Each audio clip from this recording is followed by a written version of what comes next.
Bonjour à tous, bienvenue sur ma chaîne. Aujourd'hui, nous allons apprendre quelque chose de différent.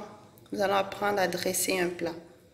Aujourd'hui, nous allons dresser la patate douce au ndomba de porc aux haricots frits. Pour cela, j'ai besoin d'un plat de ndomba de porc, donc quelques morceaux de viande de ndomba de porc, du persil, de l'haricot, des patates douces frites, céleri, tomates, oignons et oignons sous deux formes. Le principe, c'est que les ingrédients de décoration que nous utilisons doivent être utilisés pour la préparation. Par exemple, pour notre cas, j'ai utilisé la tomate pour faire notre ndomba, j'ai utilisé le céleri, l'oignon, le persil. Tout ceci se trouve dans notre plat principal. Donc c'est pour cela que je les utilise pour faire notre décoration. A tout de suite. Première étape, j'ai besoin d'un plat blanc et je dispose mes patates douces. Donc, je viens de disposer ma première patate douce. Ensuite, je vais utiliser, je vais mettre quelques morceaux de porc et les retenir avec nos culs-dents. Je viens de disposer nos morceaux de porc. Toujours se rassurer de ne pas salir le plat. Donc je vais venir remplir les autres espaces avec de l'haricot et un peu de sauce ndomba. Le haricot est disposé avec la sauce et notre patate douce. Maintenant nous allons utiliser le persil, la tomate et les oignons, les disposer par-dessus. Nous venons de disposer les tomates, oignons et persil. Mais nous constatons que le plat est tellement vide. Nous allons essayer de salir un peu notre plat.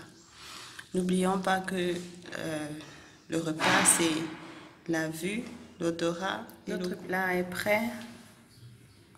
Bon appétit à tous. Nous allons voir une seconde façon de dresser le plat.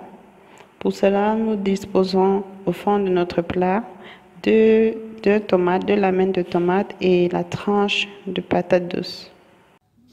Notre haricot est étalé sur notre base. On évite toujours de salir le plat. Donc maintenant, nous allons passer à nos viandes. Notre viande est disposée. Maintenant, nous allons finir par la sauce. Nous venons de disposer notre sauce. On doit toujours éviter que l'huile ou bien qu'un ingrédient déborde, donc salisse le plat.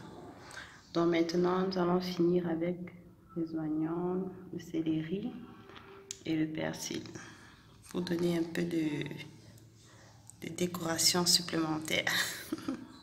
Venons de disposer le céleri et les oignons. On peut laisser soit comme ça, soit on ajoute un peu de goutte d'huile pour la décoration. Je viens d'ajouter notre touche d'huile pour décoration. Notre plat est prêt. N'hésitez pas de me dire en commentaire lequel des deux plats vous préférez et quel a été plus facile et d'autres qui plus difficile. Et à très bientôt sur ma chaîne. Bon week-end à tous.